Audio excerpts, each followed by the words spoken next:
Hi, my name is Lesley Rausch, and I'm a principal dancer with Pacific Northwest Ballet, and you're watching Eclectic Arts.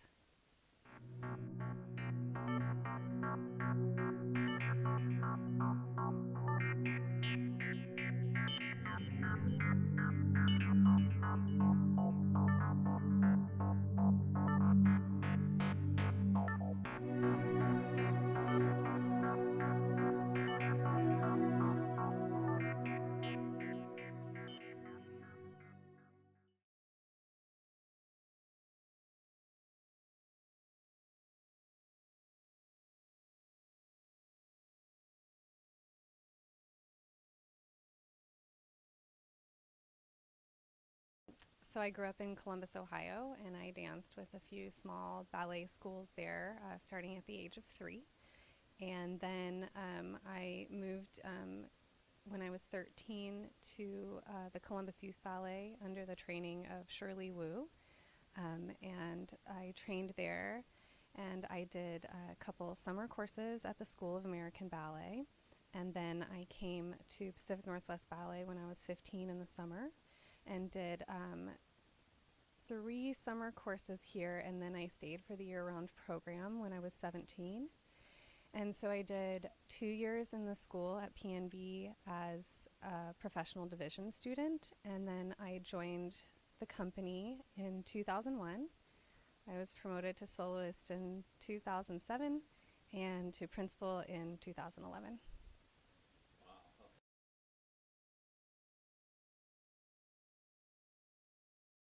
I'm pretty sure that from a very young age, I fell in love with ballet. I think when I was around like 10 or 11, I did a solo to the Mary Poppins Chim Chimney song.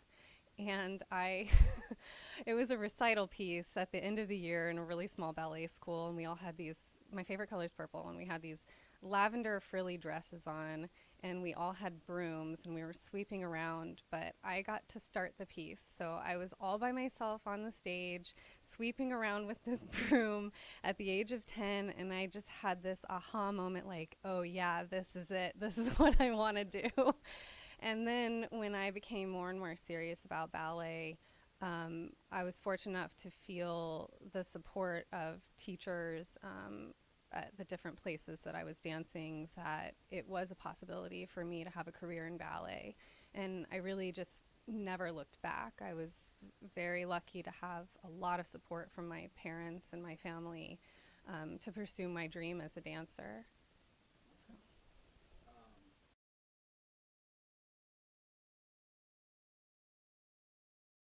So part of the challenge of being a professional dancer is the ups and the downs. It's pretty much a constant roller coaster ride. That's not to say that there are not times that are more calm than others or more relaxed, but the injuries are definitely some of the most challenging times. And there can be times where you feel that because of the repertoire or the casting, maybe you're not dancing as much as you'd like to be. And I think anybody that's had a career as long as I have, 17 years, goes through those experiences.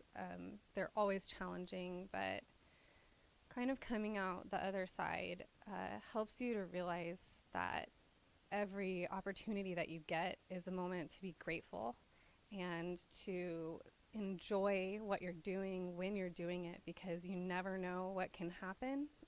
There could be an injury that's devastating to the point that it could take you out of the career, or it could be the end of your career and you may not have fully embraced or enjoyed dancing some part that you always wanted to do because you were so stressed out about it.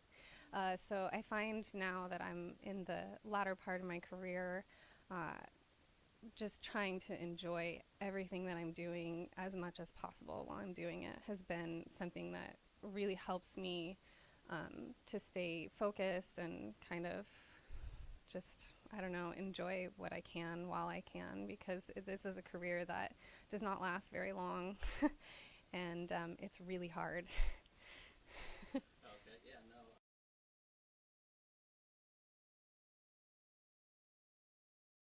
Well, I think it's challenging because um, ballet is a high art form. It takes years and years of study to develop the technique, to be able to even do some of the simplest ballets.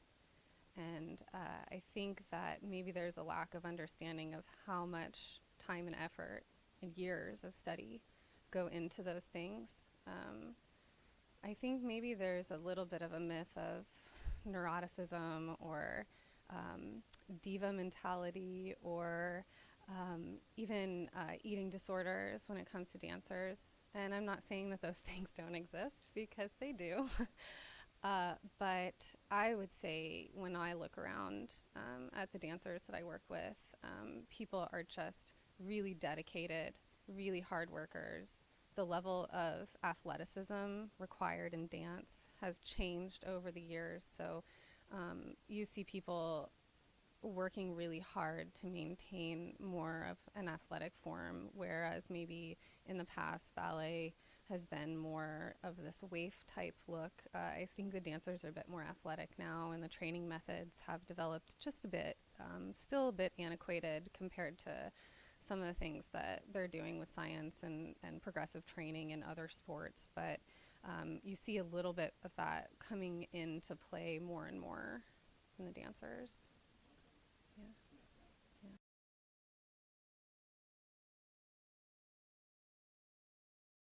It's hard for me to think of specific moments of being proud. I'm proud of my whole career, honestly. Like to to be where I am, I am so grateful for all of the opportunities that have come my way from the time of, just starting dance until now. I know that as much hard work as I've put into it, there are so many other factors that have come into play to allow me to have the career that I've had. And I'm very grateful for that. I would say some of my most fulfilling moments on stage are definitely the full-length ballets because of the extreme challenge of not only the physical technique of getting through an entire evening of performance, but also the demand of carrying an audience through a storyline. And those things are so rewarding. So maybe the first time I danced full-length ballet was Sleeping Beauty. So that was a really big moment for me in my career. And then more recently, revisiting some of those story ballets for the third time. Last year, Swan Lake, and this year, Sleeping Beauty.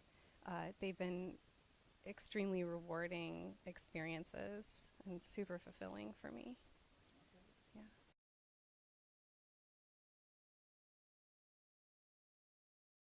Yeah, it's really interesting as I've come up through the company because I've had kind of a slow progression through the course of my career. I really have danced almost every role in most of the full lengths that we do. And then a lot of the other ballets, I've done the core, and then I've done a soloist role, and then I've done the principal role. So it's interesting. You can see a progression in that way. And then also as a principal that has danced many roles multiple times, each time you come back to it, you can feel a sense of, oh, this is a little bit easier this time. And there's gratification in that as well.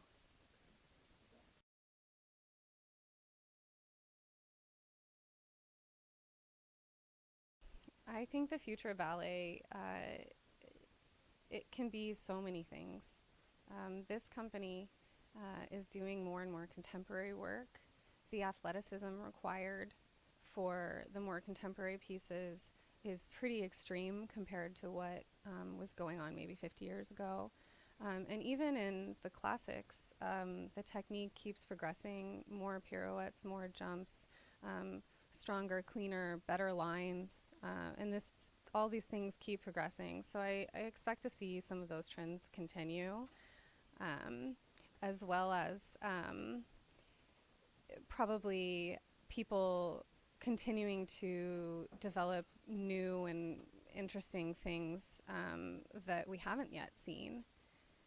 So I think the future of ballet looks bright. There's probably a lot of more innovative things to come, but I really feel like there's still a need and a desire for people to see and dance the classic works.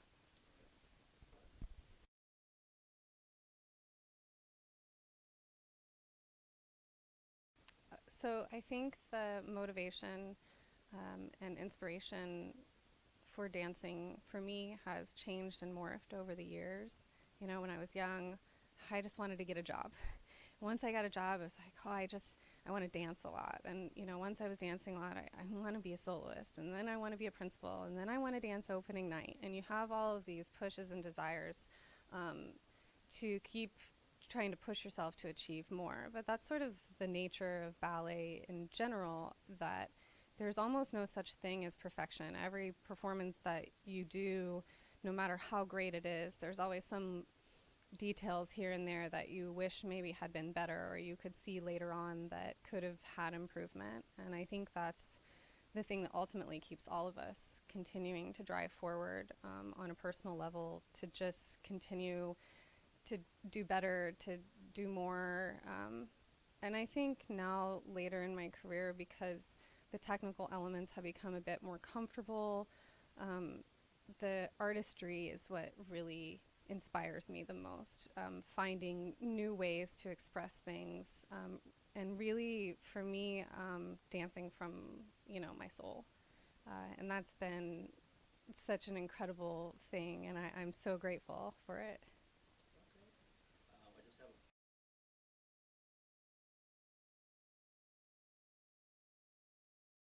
Probably the role of Odette Odile in Swan Lake.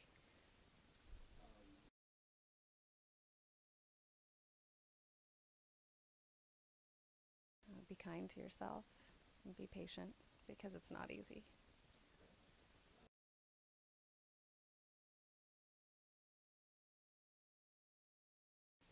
When people don't fill the Brita back up after they've used it, that's probably my biggest pet peeve. Okay, that's a good one. If you weren't a dancer, what would you be doing for?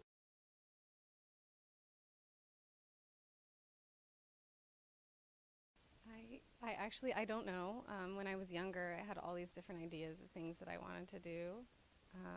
When I think about a next career path for myself, I have a Pilates certification, and I've done some training to do some Tai Chi balance training for the geriatric population. So really where I see myself is sort of giving back in a way, especially to that geriatric population. It's really the group that I'd like most to work with in the future. That's excellent. Yeah.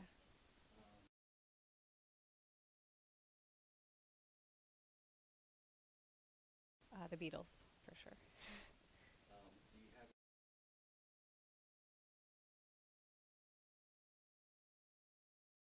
How long do you have? Yes. Yes, I do. I have a whole ritual of how I prepare my shoes and how I choose my point shoes.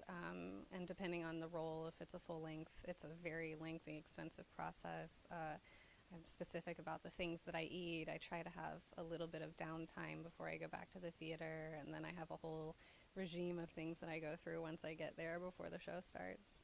Okay. Yeah, that doesn't.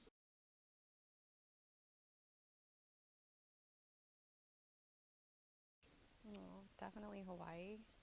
My husband and I bought a second home there a few years ago, and it is truly heaven on earth. Day after I retire, we're moving.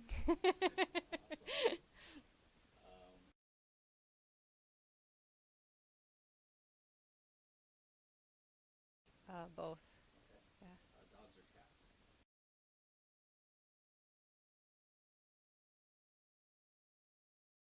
Dogs. All right.